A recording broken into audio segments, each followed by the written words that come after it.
정인의 갑작스러운 추락 소식은 모두를 충격에 빠뜨렸다. 사건은 자살로 처리될 가능성이 높았지만 정인이 남긴 흔적들은 단순한 죽음이 아님을 암시했다. 경찰은 즉시 수사팀을 꾸리고 사건 현장을 봉쇄했다. 정인의 집에서 발견된 깨진 와인잔, 찢어진 서류 뭉치, 그리고 책상 위에 남겨진 끝낼 시간이야라는 메모는 그의 마지막 순간이 얼마나 혼란스러웠는지를 말해주었다. 사건 소식이 전해지자 정인의 가장 가까운 사람들이 경찰의 주요 참고인으로 호출되었다. 태창은 경찰 앞에서 침착함을 유지하려 했지만 그의 손끝은 떨리고 있었다. 우리는 어젯밤에 다퉜습니다. 하지만 죽음을 생각할 만큼 심각하진 않았어요. 그는 힘겹게 말했다. 그러나 조사관들은 그가 평소에도 정인과 자주 언쟁을 벌였다는 직원들의 진술을 확보하고 있었다. 주련은 사건 소식을 듣자마자 현장을 찾았다. 아니에요. 어머니는 절대로 그럴 분이 아니에요.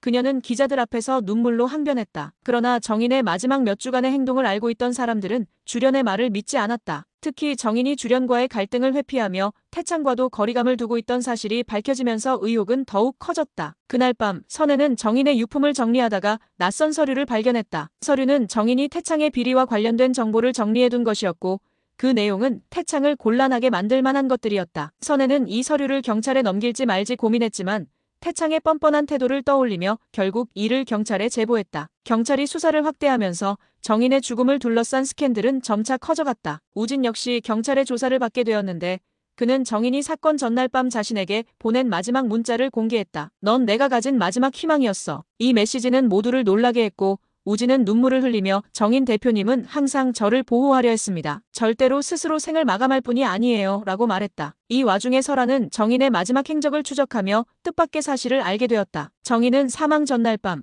누군가와 격렬한 통화를 한 뒤 한참 동안 차 안에서 울고 있었다는 목격자의 진술이 확보된 것이다. 설아는 통화 내역을 확보하기 위해 경찰과 협력하며 사건의 실마리를 찾으려 노력했다. 결정적인 단서는 정인의 비서였던 미선의 진술에서 나왔다. 그녀는 정인이 사망 당일 아침 태창과 전화로 격렬한 언쟁을 벌였다고 증언했다. 그녀는 마지막으로 저에게 태창은 날 끝까지 몰아세우려 해라고 말했습니다.